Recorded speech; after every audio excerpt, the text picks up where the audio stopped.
Доброго времени суток, уважаемые посетители сайта Nocta. Это программа Nocta Life, я ее ведущий Михаил Серкелей. Мы запускаем цикл передач, посвященный 25-летию гагаузской автономии. Мы считаем это очень важным событием в истории гагаузского народа и считаем, что ему нужно уделить особое внимание. В рамках этого цикла передач мы хотим обсудить то, как становилась гагаузская автономия, не только с 1994 года, но что, с моей точки зрения, наиболее важно предшествовало всему этому.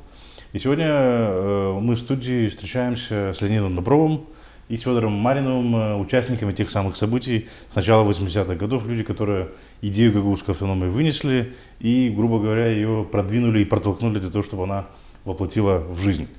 А то, как это было и что этому предшествовало, что явилось причиной всего этому, я предлагаю сегодня, господа, поговорить. Почему это важно? Потому что вся эта история обросла очень многими мифами. Появились отдельные герои, эти мифы очень важно, скажем так, развенчать, потому что это не события там 100-летней, 500-летней давности, а это вот здесь вот 25 лет практически рукой подать, но, к сожалению, об этих событиях никто особо не знает. Итак, первый вопрос к вам обоим. С чего вообще все начиналось? И что мы берем за точку отчета? Мы берем точку отчета 57 год или мы берем точку отчета начала 80-х? Я думаю, смотря сколько у нас времени, можно брать и 57-й, потому что это очень важно. Это нас меньше касается, потому что сегодняшнее революционное событие непосредственно упирается в 80-й год. Давайте начнем с 80-х. Да, чтобы больше говорить об этом, чем... Ну, обязательно привязываемся как-то, да, может быть. Да. Давайте, 80-й год. Итак, 80-й год. Мы встречаем, так уж получилось, что мы с друзьями встречаем новый 1982 год. С 31 на 1 числа. У меня группа товарищей с женами, с невестами. У меня на квартире. Здесь в Камрате? Здесь в Камрате.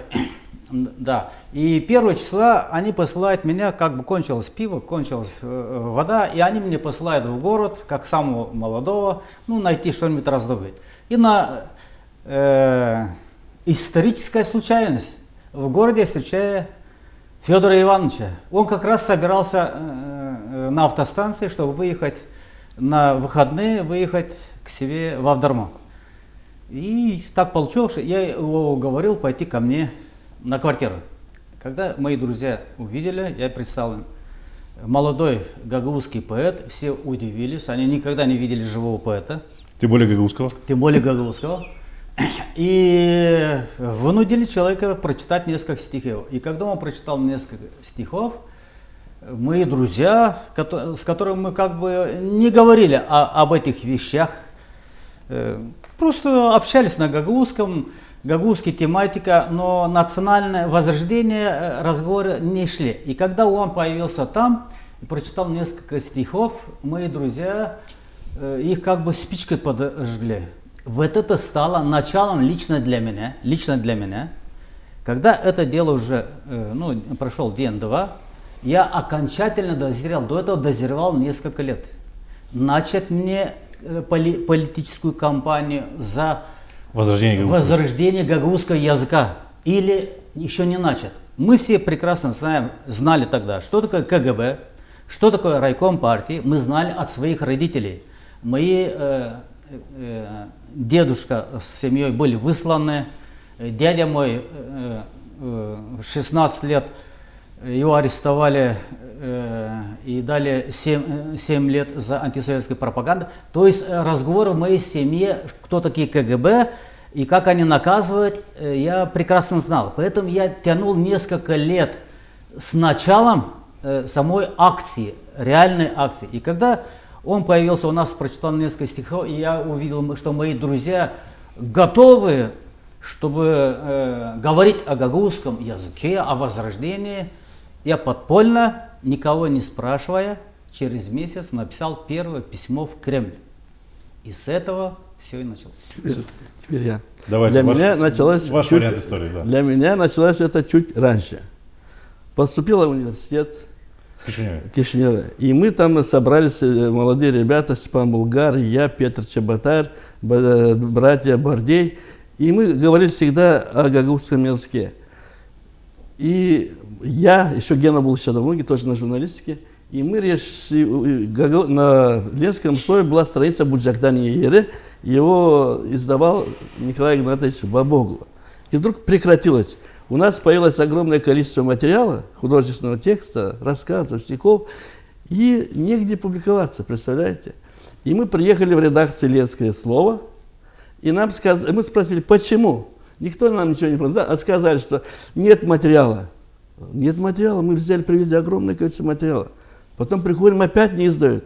Почему не издают? Приходим с новой редакцией, говорят, нет у нас шрифтов, вот эти буквы Я, Ю, Э с точками. Гена всегда был практичнее и говорит, Федор, есть вино у вас? Им есть. 10 литров найдешь. Найдем мы эти шрифты. И он, стильцы издавали на Гагаузском языке книги художественные, он туда заходит работникам типографии, берет целую торбу этих шрифтов, привозим в Камрад, те говорят, не того кегля, не того размера эти буквы, и поэтому не можем использовать, набрать, не получается. Это тоже 80-е годы, да? Это было 80-й год.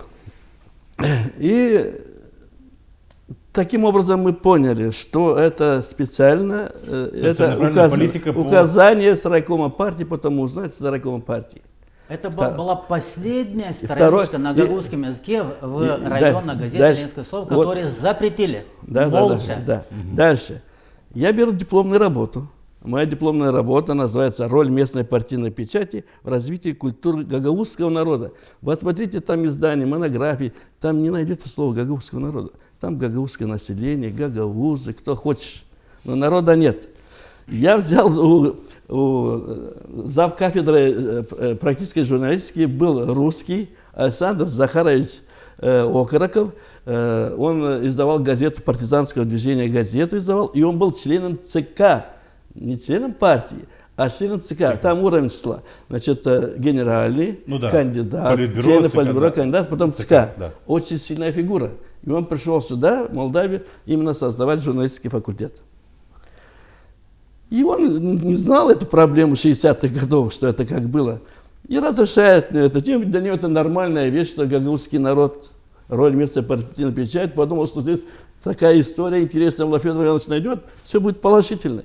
И оказалось, там все отрицательное, в том смысле, где касается вопроса гагаузского языка и литературы. И влияние партии. И влияние партии. И что? И я там выводы. Возобновить преподавание родного языка, издавать межрайонную газету на гагаузском языке, возобновить, вот у меня есть диплом, мы можем показать, это есть. То есть вы в своей дипломной работе приходите к выводу, что нужно возобновить? Государственная комиссия, там был доктор исторических наук Лясен Валентин, как его, неважно. Ну, неважно, да. И он выступая, он говорит, мы не можем зачитать вашу дипломную работу, а Окороков там. Мы не можем зачитать вашу работу, потому что вы здесь занимаетесь политическими вопросами, поэтому я призываю... Оказалось, вы занимаетесь политикой, а не языком, да? Да. Я занимаюсь ролью местной партийной печати, а вывод это политический, и начало, постановка задач точно политическая, потому что язык это политика, язык это суверенность, а суверенность это право народа. Да, и что? Мой руководитель не пришел, Слям Земкиму, но пришла Мария Васильевна Марневич. Но уже я вышел из, и не знаю, поставить мне оценку или не поставить. Мария Васильевна пришла, говорит, что, Федя? Я говорю, вот такая ситуация. Ой, а где Степа? Где Степа нет? Нет, хорошо. Gitti nesette, bir de nesетler, çıktılar, поставили мне 4, не 5, не 3, не 2, а 4. И так я получил свое удостоверение. То есть я понимаю, что у каждого и еще другие соратники по-разному пришли к осознанию того, что гагаузский язык нужно защищать. Каждый параллельно, независимо друг от друга.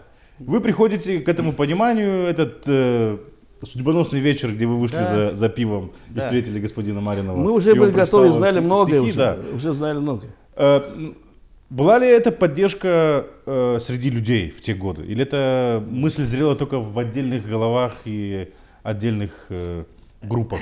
Только в отдельных группах, в отдельных головах. Это был Федор Маринов, Был Степан Булгар, с которым мы общались, был Петр Чеботар, который только слушал нас на тот период. У него семейное положение было такое, что он не мог вклиниваться в полную силу. Из Гайдар, да, Петр Чеботар? Да. Петр Чеботар. Да. Был Иван Топал, покойный, Савастин, самый такой, который безбашенный, который не боялся Художник, никогда да? высказывать свое, Художник. это был Савастин. Савастин. Он вообще не знал, что такое страх. Я не знаю, по какой причине, откуда. Потому что с Вулканеш, наверное. Наверное. Можно рассказать о нем случае? Сейчас. Подождите. То есть вот эта группа товарищей, с которыми мы полгода общались в тот момент, когда я писал письма в Кремль, получал ответы, потом начал собирать подписи среди людей. Хотите ли вы, чтобы в школах преподавался гагузский язык?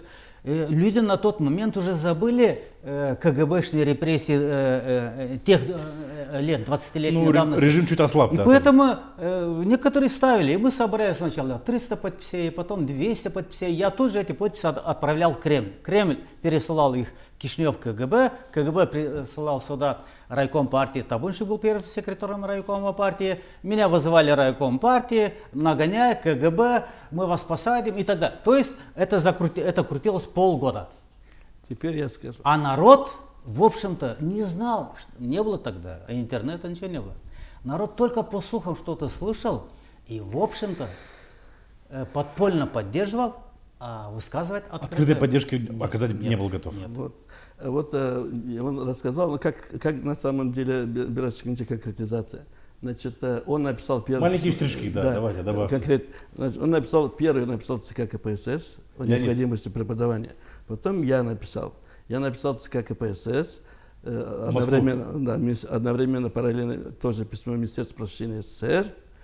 Ответ от Министерства просвещения, даже уведомление о том, что получили, я от Министерства не получил, но получил от ЦК КПСС. И еще и с комментарием, что ваше письмо отправлено в Министерство просвещения СССР на рассмотрение. И я получаю потом ответ из Министерства просвещения. Какой ответ? Министерство просвещения поручено изучить мнение родителей участия, исходя из этого разработать учебный материал и определить сроки изучения гагаузского языка. Добро говорит, ты что, получил такое письмо? Давай, он приехал ко мне домой. Сначала такой ответ я получил от Лемня. Это был первый ответ. Лемня это кто такой? Лемня был замминистра. Да. Министром был Зиду, который некогда начал уничтожение гагаузского языка в 1962 году в Вулканештах. Он был начальником управления образования в Вулканештах. И ЦК поручила именно ему через Вулканешт начать закрывать гагаузские школы. Сворачивать программу. Да, потому что с 1958 по 1962 год гагаузы изучали в школах. Изучали. И в 1962 году обучались. В 1962 году кому-то пришло в голову гениальная мысль, что гагаузов надо забрать этот язык, и пусть они полностью переходят на русский язык обучения. Удивительно, почему не на молдавский тогда. Ну, да, вопрос. Я вам скажу, почему. И вот я получил сначала от Зиду, а потом ты уже получаешь это из Москвы. И он приезжает, показываю, записал себе полностью этот ответ и говорит, надо, вот его слова по сегодняшнему помню, точь-в-точь. Федор Иванович, потому что он знал информацию, мы были, помните, вот Чакира были? Да. Он рассказал нам, как свернуть гагаузский язык. Иван Чакир. Да, поэт. И, значит, он говорит, надо спешить, надо нам собирать подпись, потому что нас опередят, поэтому надо собирать подпись, что родители хотят преподавать. И вот мы разделились, мы пошли в Джалтай, этому историку, нашли еще людей, и мы начали собирать. Я в Абдарме, он в Камрате. Я приходил на танцы, там молодежь вся ставила. И первым, после моей подписи в Абдарме, вторым поставил подпись, это Бинбианадерим Василий Константинович, Сандима музейда gördüm, sen orada ikinci duruyorsun o списокта. А я на список bilmeyeyim. И вот пошло вот так. Вроде бы нормально. Поддержало правительство, поддержало ЦК, поддержало Министерство просвещения. На словах. Значит, письменно... Ну, это была, по сути, отписка, да? Отписка, это была отписка. Это письменно было, все нормально. Посмотрите, выполняется программа была, новая программа партии по национальному вопросу. Мы, Исаева, помнишь? Все это было сделано. Мы думаем, боже мой, все нормально. А мы так верили партии, когда правительству. Началось устная форма ответа, там такая жесткость была. Когда КГБ нас стал посещать, когда начали посещать ЦК, Петрик и так далее и тому подобное. Киструга, когда приехал. Вот вопрос о том, как советская власть реагировала, да, каким образом она пыталась обуздать все вот эти вот начинания. Потому что я так понимаю, что инициатива по сбору подписей, ее двигали несколько отдельных активистов. Да, да. Ну, мы вдвоем начали. Да. И как, потому что мы вдвоем получили такие ответы. Вы говорите, на словах начало другие... Помимо того, что вызывали в райком партии, какие еще действия предпринимали? Меня прокуроры вызывали регулярно, КГБ регулярно, Молла Георгий Ильич регулярно со мной беседовал. Георгий Ильич, тот, который был первым замом табунщика, да? Да, он КГБ работал тогда. Оперуполномоченный КГБ по Камрадскому району. Райком партии, потом приезжали из Кишинева. Приезжал из Кишинева Киструга, секретарь ЦК КП Молдавии.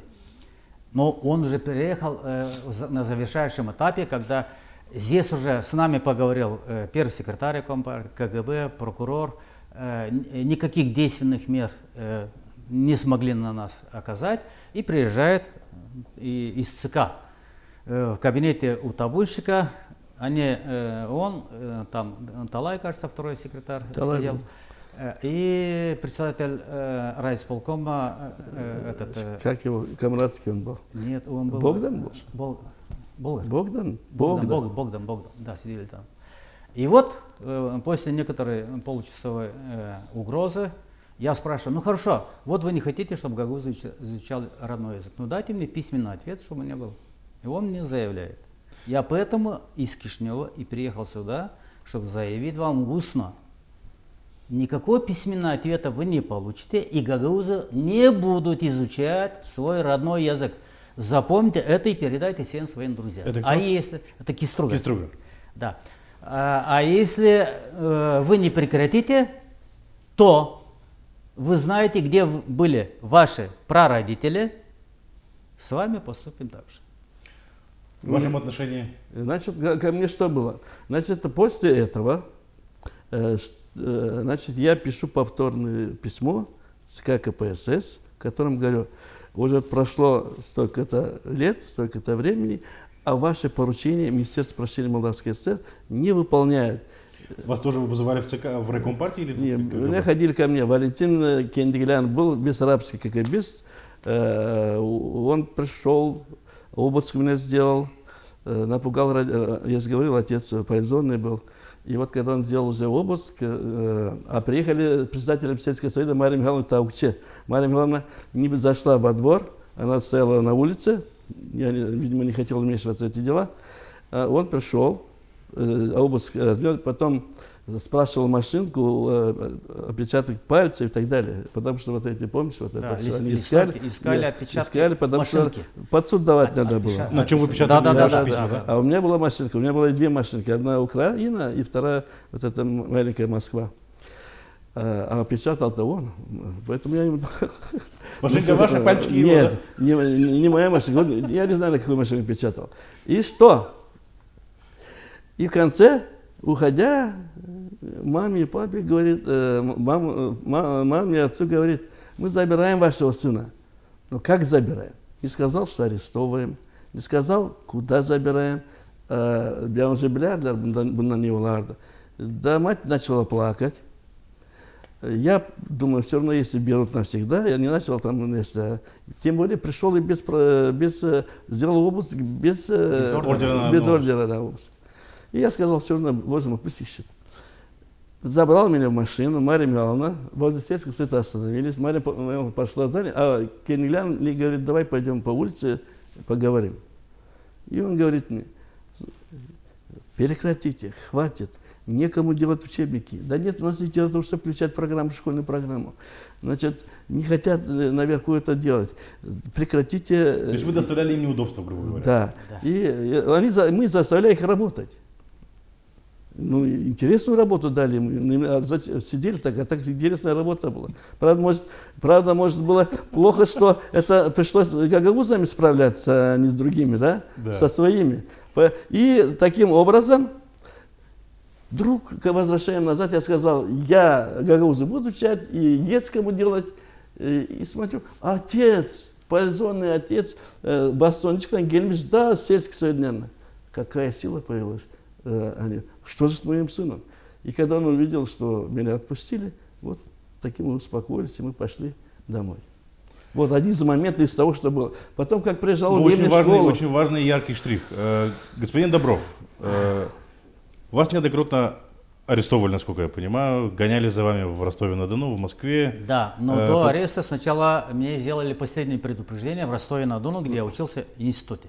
Вы на архитектурном факультете, да. В Ростове, 82-й год, насколько я Да, знаю. Второй год я учился. Они сделали у меня обыск, погром сделали, обыск, забрали... В общежитии? Да, в общежитии, забрали документы и пригласили на беседу. На беседу пригласили КГБ. 2 дня беседовали. В Ростове? В Ростове. Из Камрата приехал для беседы туда, Молла приехал, включили магнитофон, их двое этих было, и Молла отсюда. И первый день 5 часов беседовали, второй день 5 часов беседовали. Ну, фактически это пытка. Да, да. И самое интересное, что за вот этот период допроса, первый день и второй день, у них только одна цель была — припугнуть меня и сказать мне, что если еще одно слово с моей стороны, они меня сажают. То есть это было последнее предупреждение. И официально дали подписаться, я их послал, сразу тут же послал. Говорю, я против себя подписывать ничего не буду. Ну, мы вас предупредили, чтобы вы знали. Хорошо, когда вас... Вы был один из, я не знаю, других людей в Гагаузии, кто прошел бы через карательную психиатрию. Да. В какой год это произошло? Это в 85-м году. В 85-м году. Уже. Даже в 84-м было последнее предупреждение в Ростове КГБ. Потом они меня отчислили с института, отчислили после этого. Я вернулся домой, и через год уже, в течение, когда я был дома, я опять продолжал эти письма, опять собирали подписи, опять людей поднимали людей. И они увидели, что бесполезно. Надо закрывать. И вот в 85 году, 19 июля, меня уже в Москве арестовали. А как вы оказались в Москве? Я в Москве поехал. До этого я написал письмо Горбачеву, уже Горбачев был, написал письмо Горбачеву, что если вы до такого-то числа не примете решение о предоставлении гагаузам автономии, то я еду в Москву и на Красной площади рву свой паспорт и отказываюсь от советского гражданства. Я это написал до этого, за неделю до этого. И они это дело уже знали, поэтому я поехал в Москву, они меня там взяли. Значит, у меня как было сейчас моя линия, очень трудно. Значит, я работал в редакции же. И отсюда я послал письмо, будучи работником редакции, я послал письмо ЦК КПСС первый. После этого сразу появилась КГБ, сразу начали меня следить, значит, предупредили меня, редактор вызвал, предупредил меня, что еще раз, если будет, я потеряю работу, ну не покойный уже, но его вынуждали это делать. Потом я был еще комсомольцем, провели чрезвычайное комсомольское собрание, на котором меня осудили за то, что молодежь молодая вышли мои стихи, переводят кутайно на русский язык под псевдонимом Мариногла, что я вот на турецкий лад свою фамилию, значит, пантюркизм и так далее. Понятно, что это такое. То есть вас обвинили в том, что вы не Маринов, а Мариноглу? Да, и кроме того, что мы занимаемся, пишем неправильно все, это все у нас развивается, культура у нас развивается, нет необходимости вот это преступление всего этого. И был Шасталов, белорус, зав. Отделом партийной жизни. Он меня пригласил в свой кабинет, говорит, Федор, я через это сито прошел. Мы, Белоруссии, говорит, будучи молодым, то же самое боролись за преподавание белорусского языка. И меня то же самое, говорит, я уволился, так трудно, невозможно устроиться. Если уйдешь, нигде не устроишься. Я ушел, потому что надо было уходить. Я 3 месяца мыкался, и это КГБ мне не давало покоя. Как я устроился на работу? Я в ЦК был, у Тудорцова был, показывал. Вот, пожалуйста, ответ ЦК КПСС. Что я промольно делал? Все по национальному вопросу, согласно национальной программе партии. Почему вы не давали мне устроиться на работу? Нигде. В конце концов, я пошел в КГБ, начальник КГБ Лукашова Бессарабского района, с Руно, потому что написал, пиши заявление группе продленной, написал. Потом директор школы говорит, напиши нет географа, давай напиши, что он надеется, что ты с детьми идти географию, как-нибудь, чем они будут гулять, дай пусть лучше географию. Я написал заявление, иду, Савка был за мной, говорит, Нет, по группе продленного дня я сначала Ну, до в общем, географии. не дают работу. Я иду, тогда отцу сразу рядышком было КГБ, я иду в КГБ. Я ему говорю, хватит Дим издеваться надо мной. Мы тут не местные, вы тут замешаны, и это под вашим контролем все делается, под вашим началом делается. Если вы меня не трудоустроите, я иду, беру бензин и перед райкомом партии Бессарабии сжигаю себя. Он сказал, я тебя понял. Через некоторые минут пошел в РУНО, Савки, пришел, говорит, что выбираешь, редакцию Бессарабского района или в школу? Я пошел в редакцию, Чумека сегодня еще живой, говорю, какая должность у меня тут? Он говорит, ты будешь корреспондентом, но тебе квартиру мы не можем, опять, знаешь, квартиры не будет, квартиру тебе придется в Абакли, или же приезжать, тебе с Бессарабки, с Авдармы приезжать очень долго, не знаю, как нельзя. И я иду этому начальнику КГБ и говорю, я иду в школу, группу продленного дня. Иду Савки, Савка говорит, я вас не понял, подписал меня воспитателем группы продленного дня и дали мне первоклассник. У вас ваша судьба не была настолько блестящей. Вы сколько лет просидели 4 года. В Кишиневе? Нет, я не про Петровск. В Кишиневе не было спецпсихиатрическая лечебница не было в Кишиневе. То есть там, где подвергали карательной психиатрии? Там самые известные диссиденты Советского Союза отправляли именно в Днепропетровск. 4 года? Да, 4 года. 3 года я там был, но потом мне удалось убежать, и я год был в бегах. Вы в бегах скитались, грубо говоря, по Москве? Да, по Москве, да. Там я уже встретился с диссидентами, встречался с Сахаром, академиком. Вопрос. Поддерживал ли вас кто-то из ваших близких? Из близких, да, конечно. Всегда. Родители? Конечно. Родители, братья всегда. Отец поддерживал, мама не понимала этих вопросов, но отец, потому что я помню, один раз поймал их в разговоре с нашим секретарем партийной организации Монастырем Иваном Георгиевичем, когда Монастырь Георгиевич толкал ему, что нужна гагаузам автономия. Я был еще учеником, и вот видимо, у меня в душе это тоже было. Я это очень хорошо помню. Ну, мать, как мать, она не очень понимала, жена придерживалась, потому что она знала все равно, как я. Ну, она не перечила. Я так понимаю, что это длилось до фактически вот эти жесткие преследования, до того, как была объявлена перестройка, Горбачев и так далее. Еще один момент, как, значит, почему я сказал, что письменно давали хорошие ответы. И вот когда написал другие, да? Да, когда дал второе письмо, написал ЦК КПСС, приезжает через месяц, уже месяц прошел, приезжает Лемня, замминистра просвещения в школу. И сначала Иван Петрович мне говорит, Федор Иванович, приезжает Зиду, министр просвещения. Потом, оказывается, Лемня приехал. Он взял когорту райкомовцев из Бессарабки. Меня пригласил. Иван Петрович мне говорит, смотри, Федор, что ты там будешь говорить? Я буду говорить то, что всегда говорю. Значит, захожу, и вот он показывает мое письмо, второе мое письмо, говорит, это вы написали? А что, там фамилия, это же не анонимное письмо, там все... Вот вы пишете то-то. Да, это правильно. Вы пишете, у Бюзовых нет инструментов, что у них нет формы, что не развивается. Почему не развивается? Вот Жоки же исполняются гагаузские танцы. Вот Тодор Ниагара, Николай Глеб поют же на гагаузском, Йомбас поют же на гагаузском языке. Как не развивается? Это все вы преувеличиваете. И вообще, говорит, уже, я не знаю, почему вас не отдельно, уже был опрос партии актива, хозяйственного актива о том, что вести пропадание гагаузского языка нет. Я не знаю, почему вас не осведомили. И вдруг заходит секретарь партийной организации колхоза, мой классный руководитель Александр Сергеевич, я думаю, сейчас.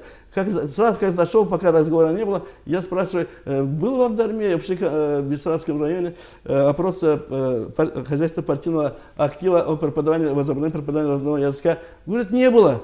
Я тогда мне говорю, вы еще и обманывать умеете. И потом, еще разговор был, я говорю, вот так перед тем, как хлопнул дверьми, перед этим сказал, гагаузский язык будет введен, и гагаузская культура будет развиваться. А вечером была на уровне спецсовета экзекуция. Когда тебя спрашивают, кто ты пришел, вы не знаете почему, спрашивает коллектив, вы не знаете почему приехал к нам замминистра Лемни, а вы не знаете почему Марину хлопнул дверьми. Такой культурный человек, и хлопнул дверьми перед ним. Господа, я предлагаю перейти уже к другому этапу. Ну, давайте. Это ужасно. Очень интересные истории. Я уверен, что их очень многие не знают, практически Как, никто не знает, только мы знаем. Да. Еще кто-то скажет, сказка это. До сих пор мы рассказывали об этапе, или вы рассказывали об этапе, когда отдельные активисты, в частности вы, господин Маринов, боролись за то, чтобы ввести гагаузский язык. Но на определенном этапе возник этап, когда гагаузы стали консолидироваться. Не гагаузы сначала, да, а интеллигенция стала консолидироваться. Появилось движение Гагаузская халкы, Ватан, Аркалык, которые фактически стали двигаться эти процессы уже как организованные группы. Да. Но изначально, насколько я понимаю, это был в основном, скажем так, дискуссионные клубы, которые собирали в основном интеллигенцию. Это, вас в данном случае, вы, художники, писатели и так далее. Почему только именно эта часть населения стала, скажем так, присоединяться к этому, и почему в этой части населения родилась идея зарождения гагаузского языка? Как вы это объясняете? Дело в том, что мы, когда начинали вот с Федором этот процесс, мы относились к категории средней интеллигенции. Он работал редактором, я работал мастером производственного обучения в ГПТУ. Мы не были высокого полета интеллигенции, типа Курова, Танасогла, Марунец, которые то есть в академии не признаны, не знающие. Да, мы были средней интеллигенцией. И когда вы уже в 88-м... Той интеллигенции было что терять? Статус, положение? Вот та интеллигенция действительно, она подпольно нас поддерживала, молчаливо иногда давала кое-какие советы дельные и так далее.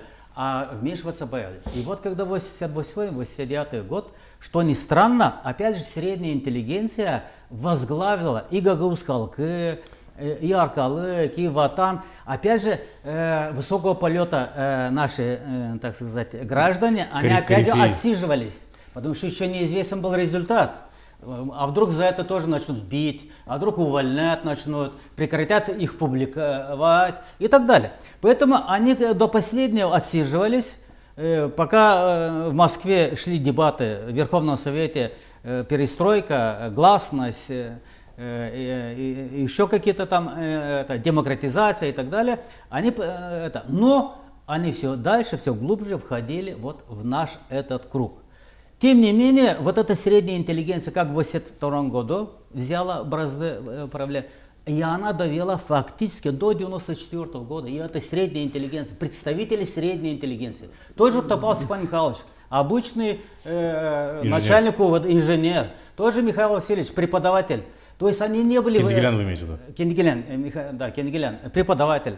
То есть они не были тоже интеллигенцией из высоких... То есть это не те гагаузы, которые пробились в Кишиневе, сидели в кабинетах, в Академии наук, уровня, те, которые были здесь. Да, и они довели до конца, фактически до конца. Ну а потом, конечно, пришел табунщик, птица высокого полета. По поводу того, почему коммунисты сначала ушли, потом пришли, я еще задам этот вопрос. Значит, вот очень хорошо он заметил, что это была когорта людей, которая находилась на иерархическом уровне посередине. Ну, которую советская власть еще не пригрела. Да. Ну как, нельзя сказать, что не пригрела. Мы получили образование, это все нормально. Ну, я сейчас не об этом. Мы не имели еще каких-то званий, вот именно вот таких иерархических. Вас еще не обласкала советская власть привилегиями. И тем более, еще у нас какая эмоция была от природы. Это же не мой отец воспитывал меня, и не учителя в школе меня это все воспитывали. Мы сами это себя воспитывали. Я думаю, что природное начало у нас было, поэтому потом других не зародилось. У нас зародилось. Природное начало было какое-то. И вот именно в этот период действительно говорили басанность, нестеданность, а некоторые говорили, не будем называть имена, бракылыныз, потому что biz ben tutunmayım yapmaya çalışıyor, öğrenmek yatlarını bırakınız, все bitiriniz, neyse bile de vardı. Dedi rahmetli Babaoğlu gittik Slovaçya'nın gibi basınız. Basınız. А обе тарафты, biz basardık. Siz basın, обе тарафта. А ben bakacağım. Не, вот он за нас, но это были великие. И вот и так пошло. И дошли до 89 года. И кто же пришел? Опять Булгар, опять я, опять Савастин. Вот эта группа и начала все сформировать. Опять не испугались, мы сформировались. Почему? Потому что мы прошли через КГБ и все эти инстанции, и нам уже было понятно, что будет и как будет. Поэтому... То есть вам уже не так страшно? Нет было. Да, мы уже биты. Да. Мы уже были на фронте. Вопрос такой.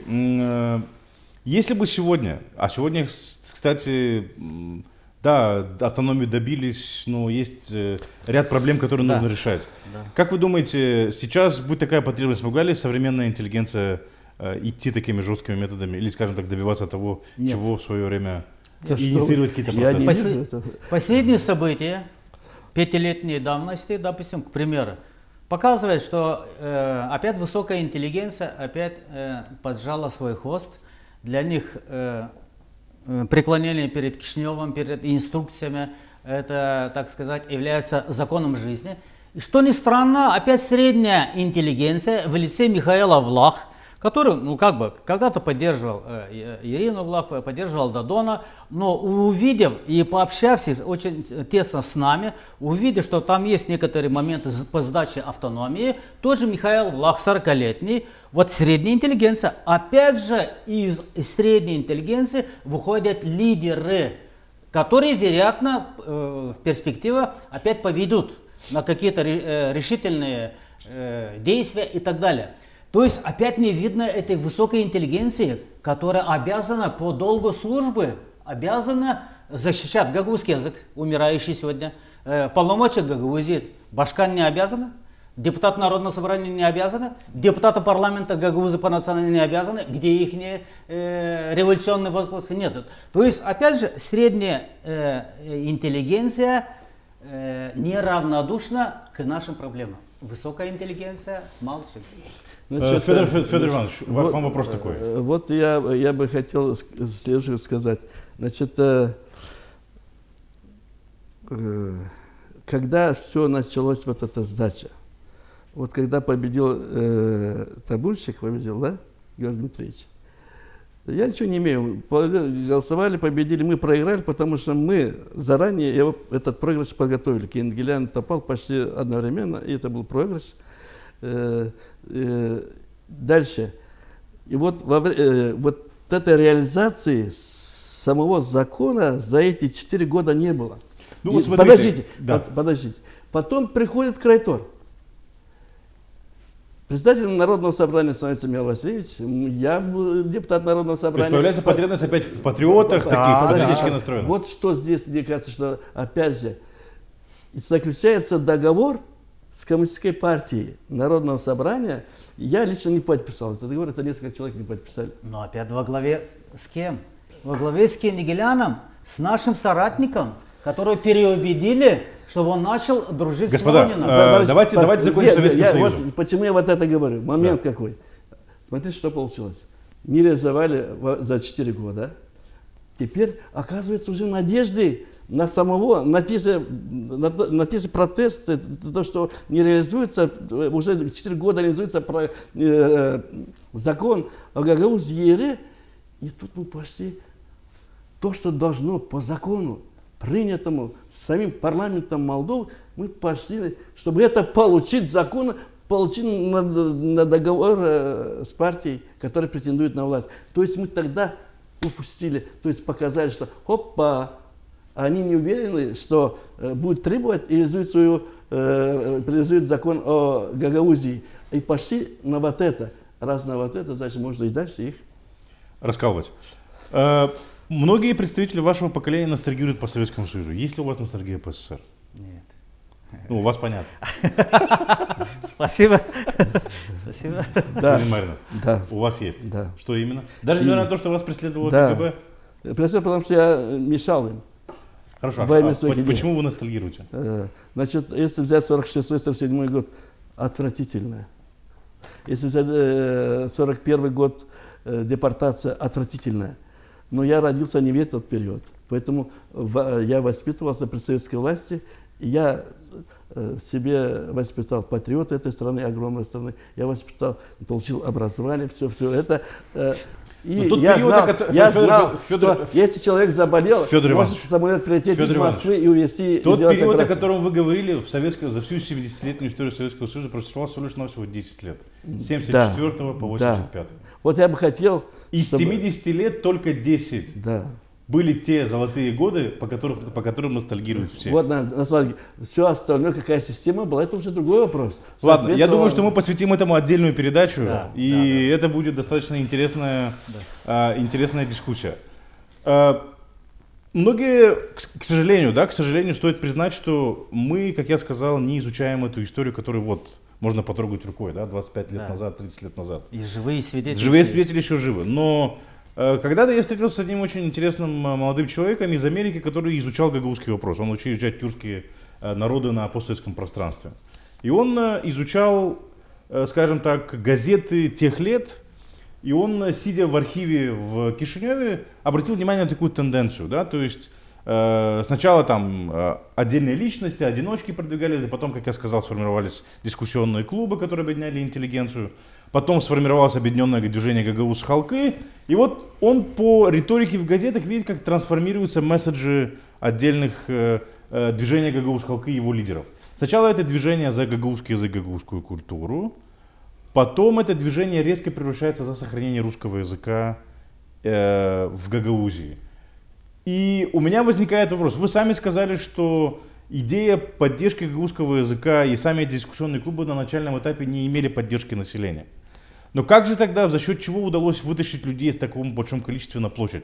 Что стало тем катализатором, который заставил людей объединиться вокруг гагаузского? Внешняя угроза. Какая? Народный фронт Молдовы, который на этот же период, когда в Советском Союзе кулерлер тербелери, отпустили вожжи. Началось национальное самосознание среди народов, И везде, по всем национальным республикам, включая и автономные деления, у нас были союзы автономные деления, включая и народы, как гагаузы, которые не имели автономных делений, но мечтали об этом, везде начались брожения. И мы изначально требовали разрешите нам изучать родной язык, допустим, из Москвы требовали, а потом к 90-м годам требовали дайте нам автономию, в Москве требовали.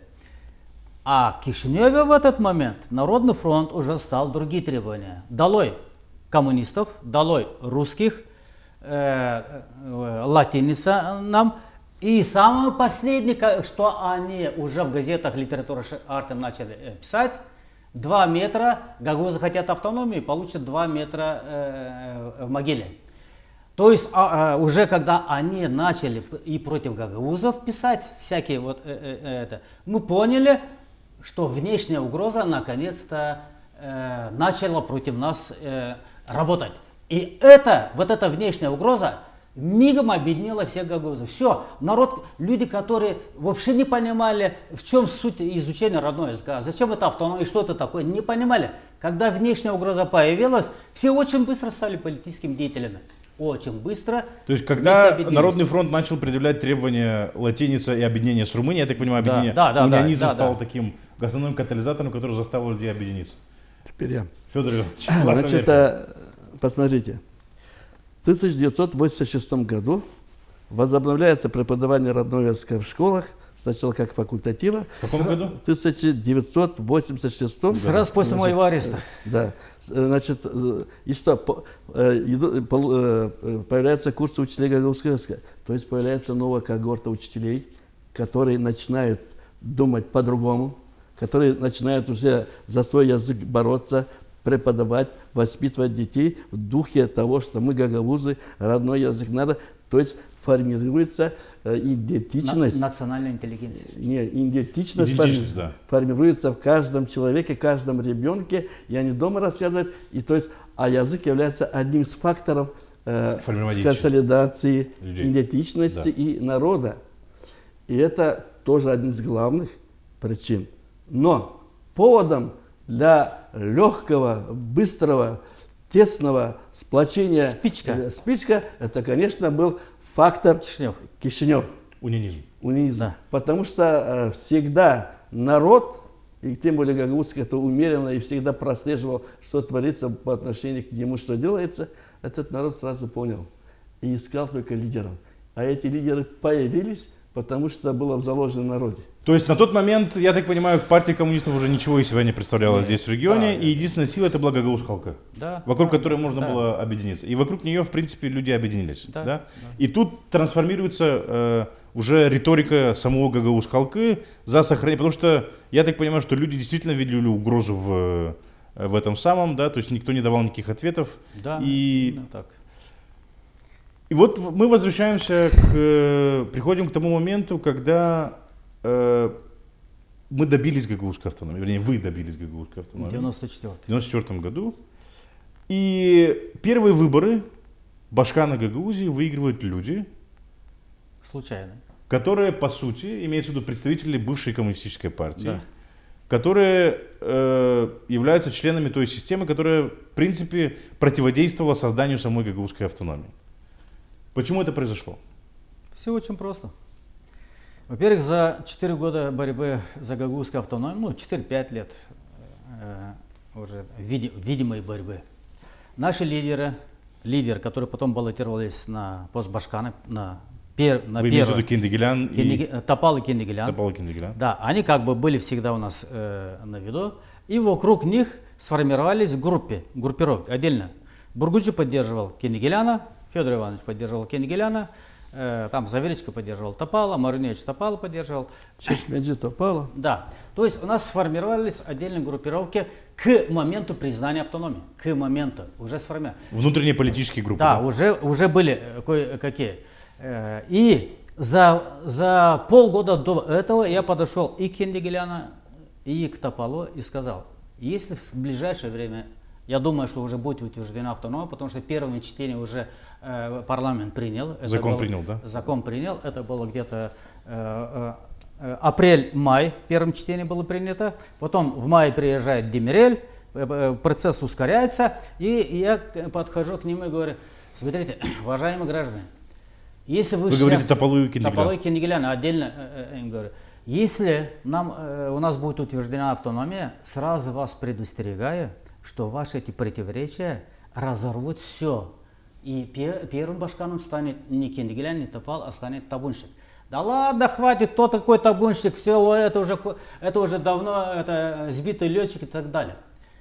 Тем не менее, еще не утвердили автономию, мы делали в университете, ректором уже был Танасогло, справляли 5-ю годовщину ГССР составом СССР, 12 ноября. И я в своем докладе за месяц до утверждения автономии, в своем докладе официально для всех заявил, граждане, следующим кандидатом на пост первого башкана будут то-то, и больше всего шансов имеет табунщик. Я предупредил открытым тестом всю аудиторию. Тем не менее, когда уже 1994 год пошли процессы избирания, Бургуджи, активный сторонник, настаивал, чтобы Киндигелян обязательно баллотировался.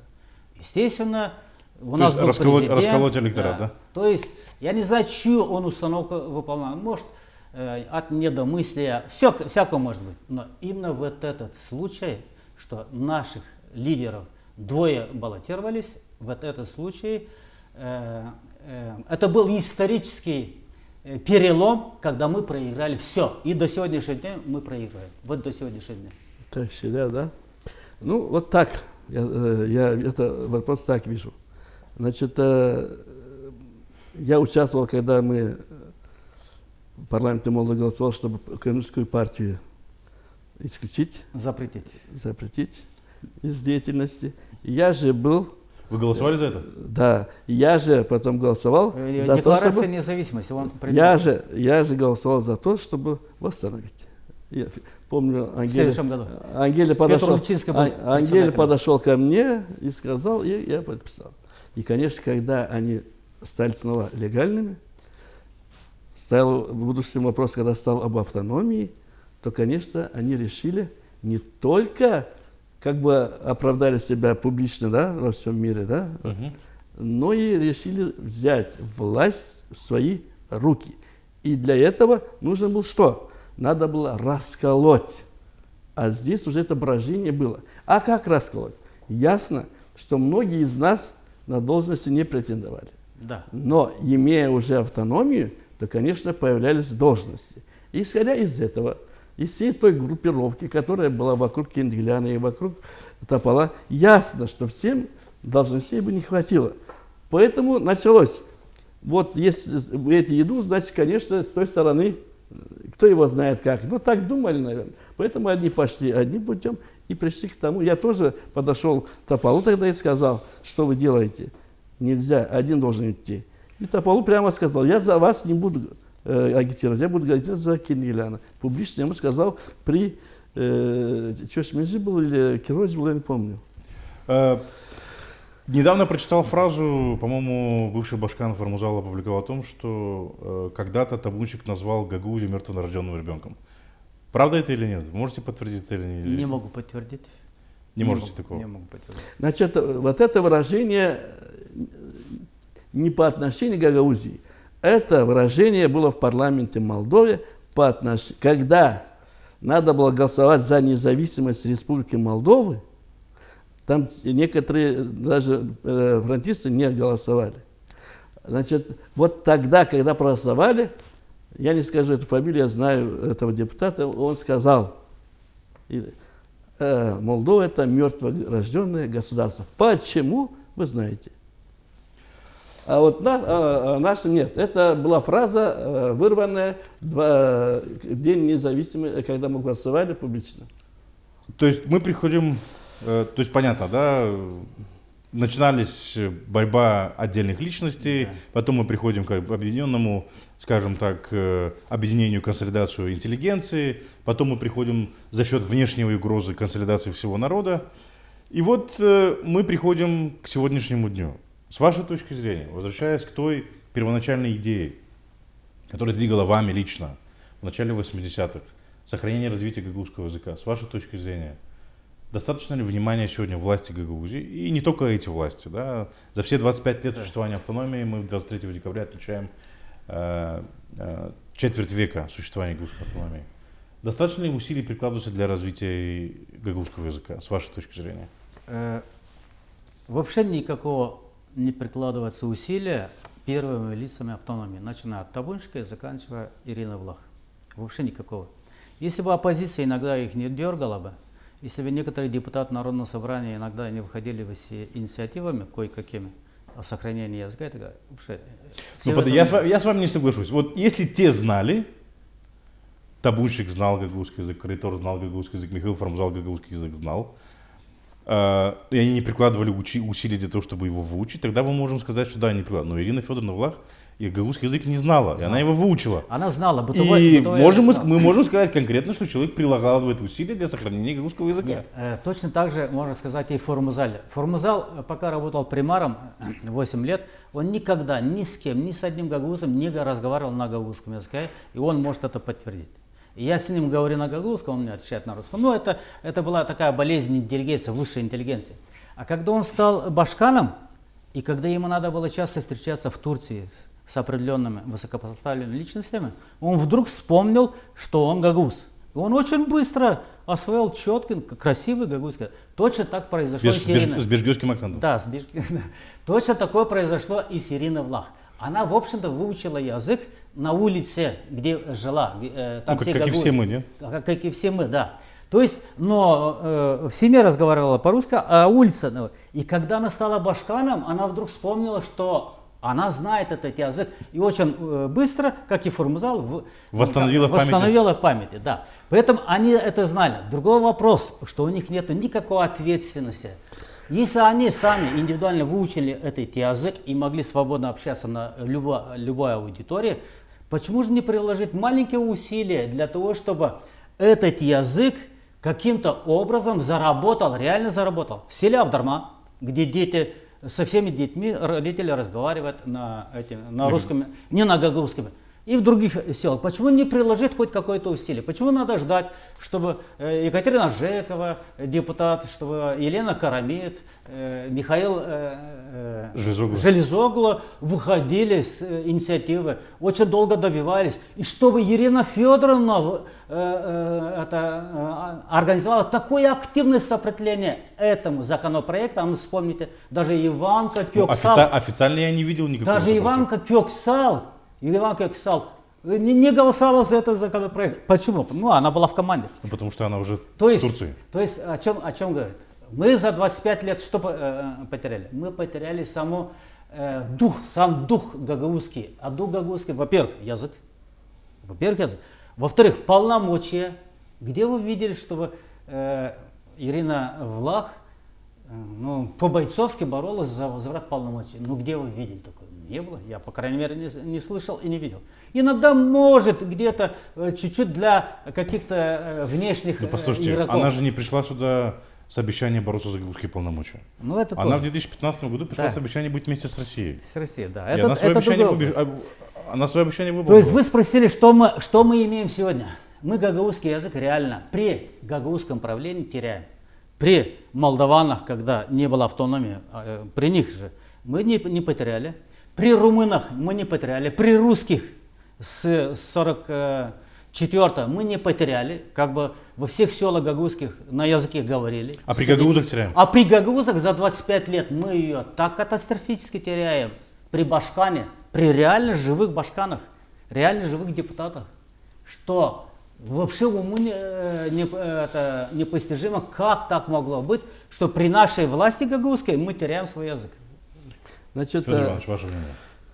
Значит, с самого начала было такое отношение к гагаузскому языку, потом ведь не автономия нам дала преподание гагаузского языка. Это интеллигенция, наша когорта, которая добилась в 1986 году. Автономия это не сделали для народа. И в принципе не было борьбы за язык, потому что преподавание родного языка как предмета было включено от 1 класса до 10 класса. То есть в 1986 году его уже добились, так? Да, такой задачи не было. Вопрос, должна была стоять задача поднятия на уровень государственного использования. На уровень государственного использования. Вот такой задачи ни один башкан, ни в одной программе не было. Это первое. Второе. За эти годы со стороны Гагаузии не было издано, вот я имею вот сейчас во время формузала началось вот все остальное, не было издано ни одного учебника. Сколько надо было говорить. Можем ли мы сказать, что Кишинев сделал для сохранения и развития гагаузского языка больше, чем Гагаузия? Можно. Значит, вот эти первые учебники от них исходили. Первые учебники для 7-8 классов, это было введено сначала в 7-8 классах, это учебник подготовил Гаврил Аркадьевич Гайдаржи, это было издано на уровне Молдовы. Дальше. Потом на уровне вот этого Сороса, вот это розовые книжки были сделаны. И потом все на уровне Кишинева. Ну, сейчас недавно научный центр что-то по-моему, издал. Вот стоял вопрос о альтернативных учебниках, что в Камрате, в Чадрлунге был, конечно, сделать для детей альтернативные учебники, потому что, скажем, в Авдарме ситуация в те годы, это все говорили на гагаузском языке, все дети блестяще говорили на гагаузском, поэтому и все, наверное, и башканы были спокойны. А оказывается, все это шло к тому, чтобы сворачивать. И мы сегодня пришли к тому, что сегодня в Авдарме 2 человека, сегодня прошли в школу, 2 человека говорят на гагаузском языке, все остальные на русском. И встречи с писателями это театр. Первый класс. Встречи с писателем, с детским это театр. Потому что они ничего не понимают, они ничего не знают, ничего не может с ними общаться. Просто приходят для того, чтобы провести мероприятие. Значит, почему так получилось? А получилось так, потому что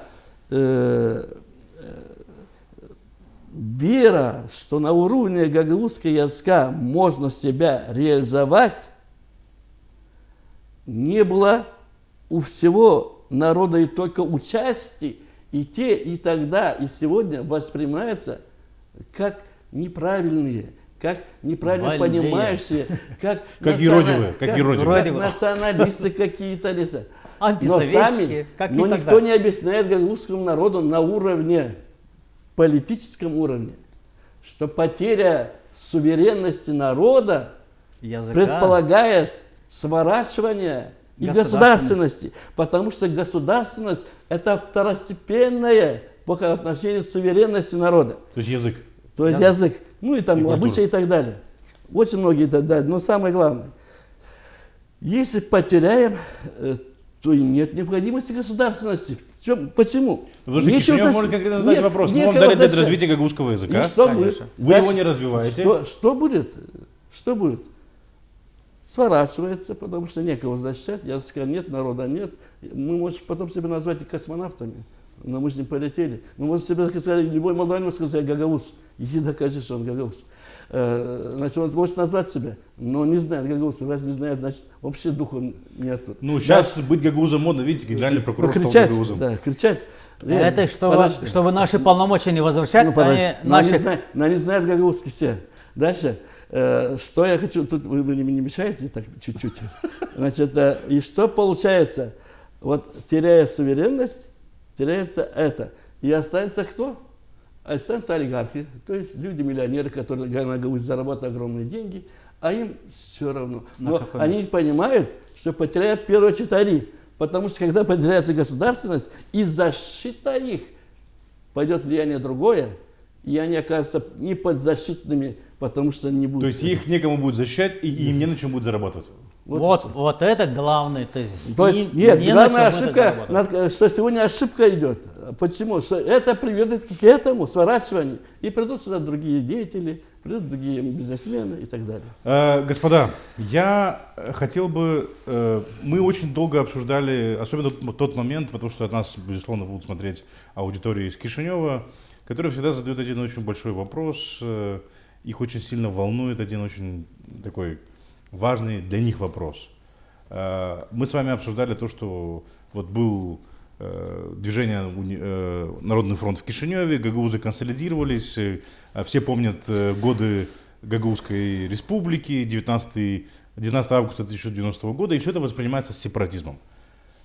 Насколько мне известно, те же лидеры, которые стояли, были частью Гагауз Халкы и двигали всем этим движением, в частности вы и вы, сами на определенном этапе настаивали на том, чтобы статус Гагаузии был определен путем принятия закона об особом правовом статусе. И идея о том, что Гагаузия должна быть частью Республики Молдова, она в том числе исходила отсюда. Я правильно понимаю, абсолютно, интерпретирую те события или неправильно? Абсолютно. Итак, октябрьские события 90 года. Волонтеры пришли, волонтеры ушли. 90 год. Гагаузская республика провозглашена. Движемся, 91 год. Он депутат парламента Молдовы, Таушемджи депутат парламента Молдовы. Сидят в гостинице Кодр. Это год был какой? 91-й. 91 апрель месяц. Я приезжаю из Кишинева, редактор газеты. Нет, еще не был редактором газеты. Я приезжаю из Кишинева, частенько приезжал к ним туда, навещал их, сидел даже на их заседаниях. Снегур там дал мне пропуск. Мы часто встречались на тот. И захожу в гостиницу, где Таушемджи, Маринов, Федор Занет. Тодор Занет. И я им показываю проект автономного территориального образования Гагаузия в составе Республики Молдова. Средняя интеллигенция, обратите внимание, нет высшей интеллигенции. Все как один. О, идиот! А за нами Гагаузская республика независимая. То есть вы понимали, что Гагаузская республика независимая обречена на... Конечно, нас никто не признает. Мы видели, какие войны шли в Южной Осетии на этот период уже. Мы уже видели Абхазия и так Карабах далее. И так далее. Да, Нагорный Карабах. Мы уже видели. И для того, чтобы защитить будущность нашего народа, необходимо было срочно после волонтерских событий, после октябрьских событий, чтобы не было новых волонтеров, изменить курс Гагаузии. А чтобы изменить курс Гагаузии, наши руководители, Топал, Кендигелян, Бургуджи, которые уже реально сидели здесь освобожденным, они на это не пошли. Поэтому опять люди, которые не сидели здесь, должны были это предложить. Я предлагаю. Всем понравилось. Буквально на одном листе принципы были. Там 6-7 пунктов было. Предлагаю им, давайте подписываем все вместе и выходим с инициативой, вы депутаты, выходим с инициативой в парламент Молдовы. Да. Единственный, кто согласился тогда Таушемджи подписать. Мы тогда еще пошли к Колсе, домой. Колсе, когда прочитал... А Колсе был кем? Колсе Михаил Михайлович, автор гагаузского гимна, еще не... как бы он просто композитор. Ну да, то есть не был ни депутатом, ни... Не был. Он был моим родной дядя. Угу. Да. Мы к нему пошли, и он тоже активист, ну, как бы, высшей интеллигенции. В движении Гагаузского Мы пошли округа. и ему показали. То есть нам нужно было узнать еще мнение еще одного человека, который представляет высшей интеллигенции. И мы к нему пошли почему-то. Он когда прочитал, он говорит, мы перевели Гагаузия, место, где проживают гагаузы, это мы хотели перехитрить весь парламент, потому что это земля гагаузов же. Да, они же гагаузские не знают. Да, они же не знают. И мы перевели место, мы переводим, мы же хитрые, думаем, что мы хитрые. Место, где проживают гагаузы. Когда Колса прочитал этот проект, он говорит, не место, а как? Там, где живут гагаузы. То есть даже не место. Даже не место. Там, где. И вот мы включаем эту фразу. И до сих пор. И при этом борются за автономию. До сих пор так и переводится. Везде переводится. Там, где живут. И вы поддержали эти тезисы? Значит, они показали, говорят, подпишись. Я говорю, я предателем не хочу стать, я не подписываюсь. Так я сказал? Да. Он Гагаузской республике не хочет предавать. Ага. Тот Разонет не хочет продавать. Я не и подписал. Колса вообще... Я не подписался. Значит, и вот этот проект, перед тем, как уходить, вы раздали этот проект, потом обсуждался до этого комиссия Арсения. Да, потом уже обсуждался, и перед уходом вот это обсуждалось. В парламенте, в Верховном Совете. Да, и вот меня как филолога сказали, вот, пожалуйста, выйдите и объясните вот это название Гагаузия. Перевод, что за перевод? Я вышел к микрофону, я и объясняю, товарищи, я филолог, я объясняю. Не могу это не переводится одним... Нельзя перевести. Нет, это не переводится гагаузская земля. Нет. Это переводится, если я иду на хитрость, это переводится, что это земля, где проживают гагаузы. Но не гагаузская земля. И потом я набрался и сказал, ну если вы этот проект не поддержите, ну хотя бы как основу, значит, гагаузский народ воспользуется своим правом и больше не будет иметь дела. Короче, согласительная комиссия. И что? Я прихожу, Костов сидел рядом со мной, мы сидели рядом, ну как-то, потому что... Колца? Нет. Колосов? Нет, Костов, Василий Иванович, депутат парламента Молдовы из Варперж или Кюритневан. И помню, один здоровый молдаванин передо мной, и как набросил меня, что ты опять нагнетаешь обстановку, только все утилизировалось. И набросил на меня, Костов остановил, и говорит, стой, он прав. А что, народ имеет право на самом деле. Проект Гагаузии с 91 года по 93 год никем не признанный. Ни гагаузской стороны, мы здесь провокаторы и предатели. Не молдавской вас стороны. Руководство Гагаузской республики обзывает... Не признает. Да, мы предатели, провокаторы. Тогда как раз присутствовал и Занет, и посол Турции, вот именно в этом заседании, и посол Турции Индира Рах. Вас это кого? Диана Доброва предателями, провокаторов кого? И Таушамджи. Который подписал. Да, 2 человека согласились подписать, они стали предателем, провокатором. До 93 года пытается кто-то новые проекты. Гагаузский уезд предлагает. Национально-территориальная культурная автономия предлагает, Гагаузий лес, Бозбей был у друга советником Бозбей, Степан Бозбей тоже. Из Вулканеж, да? Бывший КГБшник, наверное. Да. На уровне Москвы. Да. Ни один проект не принимается ни этой стороной, ни той стороной. И когда наступает 93 год, а мы постоянно с Таушамджи депутат, он депутат, мы постоянно встречаемся с Снегуром, с Лучинским, а до этого Мышанов встречались, с Хадырко, и всегда тыкаем им этот проект. Говорят, это единственный компромиссный проект, который может локализовать хотя бы один конфликт в Молдавии.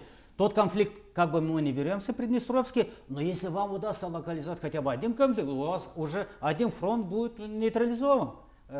И Снегур первый сказал, я готов, чтобы такого вида автономия была. И когда провозглашалась независимость 24 августа 1991 года, я как редактор газеты «Гагаузия» специально создал газету под одноименным названием «Гагаузия». Прохожу, беру интервью у всех первых лиц, включая и у тебя, у Таушамджи, и Снегур, это есть у меня в газете, Снегур говорит, я спрашиваю, скажите, пожалуйста, после сегодняшнего провозглашения независимости Молдовы, каким вы видите будущее Гагаузии? И он отвечает, ваш проект, который вы предложили, Гагаузия, это самый оптимальный вариант. Это 91 год, 24-го. А я даю интервью и спрашивают меня тоже интервью, я понял, и что? Я говорю, теперь единственная появилась правовая возможность, появилось правовое поле, когда гагаузы на два фронта не будут просить. Молдавский народ получил независимость, имеет полноправное право дать автономию и гагаузам. То есть теперь царь недалеко и Бог невысоко, а царь близко в Кишиневе, и его можно просить в Кишиневе. И вот в 93-м году... Они играли же, они молдаван держали, чтобы, если они не пойдут в воссоединение, а нас держали молдаван, чтобы они не пошли в воссоединение. Вот, ну это политика нормальная, это нормальная вещь. А молдаван держали против гагаузов. Это нормальная вещь, так делать везде. И вот в 93-м году все-таки приходит к мнению Камрад и Кишинев о создании согласительной комиссии из числа сепаратистов гагаузских. Ну, тогда значилось так, из представителей населенных пунктов Юга Молдовы. Юга Молдовы, да. И вот с 93 по 94 год, целый год 94 и 93 больше полгода, согласительная комиссия берет за основу именно этот проект Гагаузии. Пункты, основные пункты, особенно пункт. В случае, тогда Советский Союз был, когда мы предложили, и мы написали этот пункт. Если Молдова уходит от СССР, Гагаузия имеет право самому определиться. Там мы так написали не юридически. А потом они этот пункт взяли и переписали. В случае утери независимости Молдовы, Гагаузия получает право на внешнее самоопределение. Очень красиво сделали. Но сама идея была сохранена. Сама идея о 3 языках была сохранена. Это фиксированные платежи, статья 18 была сохранена. То есть все наши пункты, 6-7 пунктов, которые мы там писали, они были сохранены, но видоизменены уже юристами. Господа, предлагаю перейти к Джанабинер, как вы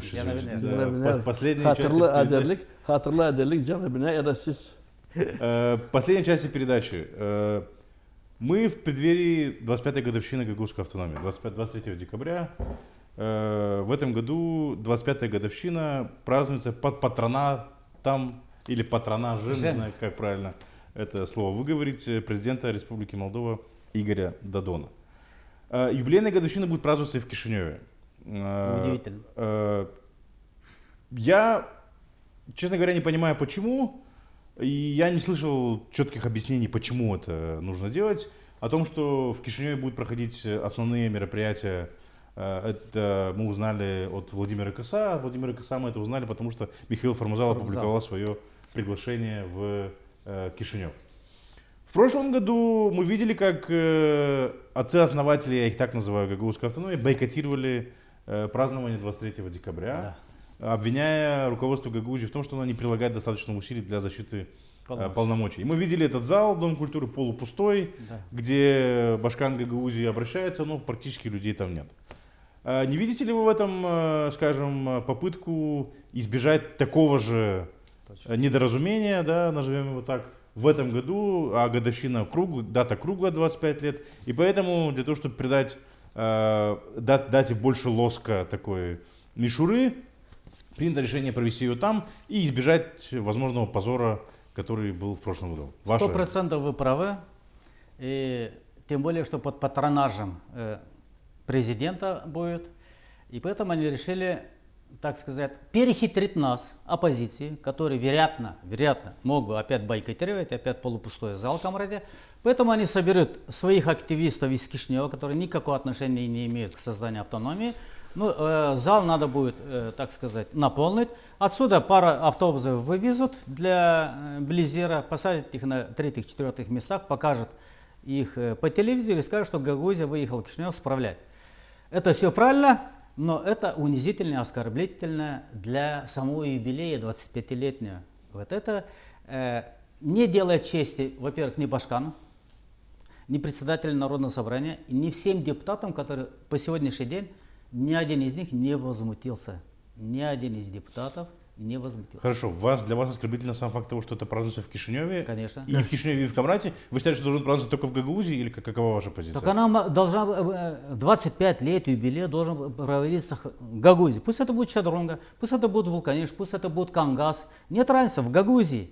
И для нас оскорбительно, что это Кишинев. Почему? Во-первых, Кишинев все наши полномочия забирает ежегодно. И мы знаем, что это Кишинев забирает, официально Кишинев забирает наши полномочия. И это не является секретом. Мало ли сейчас Додон будет говорить, что предыдущая власть забирала. А вы, господин Додон, пообещали, что к 23 числу будут утверждены 3 законопроекта гагаузских. И для того, чтобы их не утвердить, вы назначили генеральным прокурором Гагауза, вы посла в Анкаре назначили Гагауза, и вы сейчас будете отчитываться 23 числа в Кишиневе, что вы гагаузам дали больше, чем могли дать эти 3 закона. То есть я предполагаю, что это очередная игра, направленная, чтобы эти 3 закона они не пройдут. Он не заинтересован, Додон, Ирина Федоровна не заинтересована в этом. Поэтому они для того, чтобы не оказаться в дурацком положении, они решили уйти подальше от оппозиции. Ну, Ваша интерпретация? Я не могу так сказать.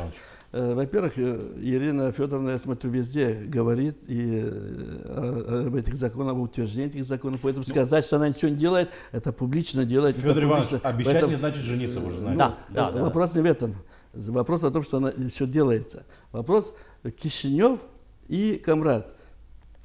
Только ли в Камрате, только ли в Кишиневе? Вопрос в другом. Что предполагается на уровне Кишинева и что предполагается на уровне Камрата?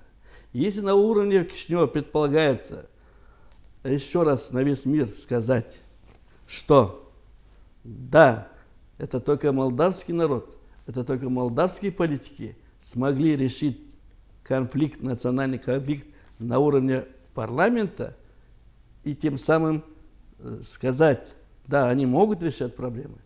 Если хотят, могут решать эти проблемы. Если только на этом уровне, а если действительно сделать его здесь, и чтобы представители Кишинева были здесь, поздравляли здесь. И заявление сделать здесь.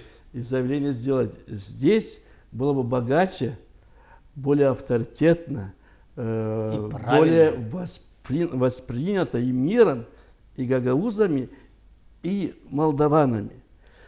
Почему? Потому что на уровне Кишинева, это что значит на уровне Кишинева? Да, может там есть возможность, придут послы, и там, чтобы они не приехали сюда. Ну, послы не прочь сюда приехать, как мы видим. Но я не знаю, что за этим следует, но я одно говорю. Провокация следует. Нет. Не надо говорить провокации, если на уровне Кишинева признается Гагаузия, говорят, что об этом, это не провокация. Другой вопрос, именно вопрос о престиже, наверное, и президента, о престиже лучших именно политиков, которые о Гагаузии все-таки думают хорошо и думают его в дальнейшем утверждать. Но я не знаю, время покажет, если за этим кроется, если за этим кроется, чтобы затянуть время утверждения этих проектов. Ну, это мы увидим, поэтому заранее я не прогнозирую. Ну хорошо, маленький такой штрих и очень маленькая деталь. О программе празднования, о программе Дня вина, который прошел 10 ноября на площади, мы знали за месяц до мероприятия. Сейчас осталось уже меньше месяца до праздничных событий, и мы до сих пор не знаем, какова программа. Мы не знаем, что будет праздновать, какова программа будет в Камрате, какова программа будет в Кишиневе. Я тоже не против того, чтобы в Кишиневе проходили какие-то памятные мероприятия. В конце концов, как сказал однажды на нашей конференции Андрей Попов, это он передал слова другого дипломата, что на постсоветском пространстве есть только 2 положительных примера разрешения противоречий между регионами и центром. Это был Крым и это Гагаузия. После 2014 года осталась только Гагаузия. И мы должны это ценить. Я думаю, что Кишинев тоже приложил усилия для того, чтобы Гагаузия была, и они имеют право этим моментом каким-то образом его выделять и подчеркивать. Но при этом я за то, чтобы это было прозрачно, чтобы мы понимали действительно, если мы празднуем там, то почему мы празднуем и что мы празднуем там. Если мы празднуем здесь, то почему мы празднуем здесь. Но с моей точки зрения, основные мероприятия, конечно, должны проходить здесь, безусловно. Ну, я думаю, время есть, еще скажешь, наверное.